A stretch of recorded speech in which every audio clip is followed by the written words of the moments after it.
gözüm yaş döküp hiç kimse bilmez. Allah'tan bir şeren men sana dilerim. Birdensiz dünyada yaşasın gelmez.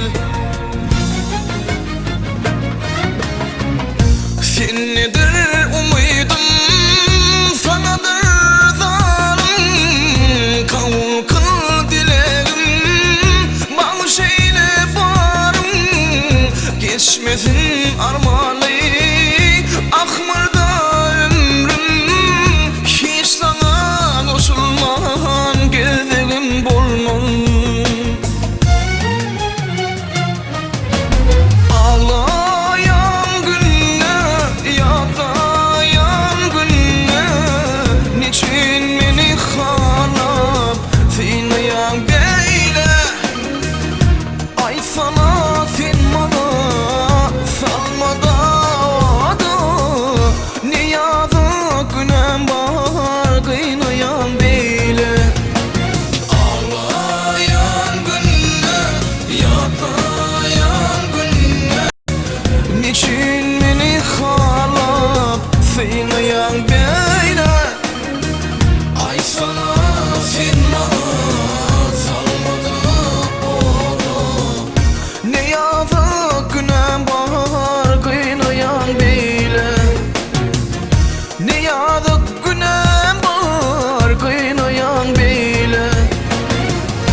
Gitmeyer gözümden geçen günlerim.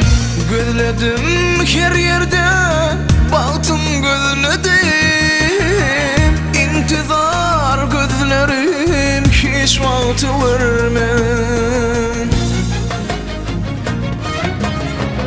Sennedir umuydım, sanadır zalim. Kavul kıl dilerim, bağışeyle barım.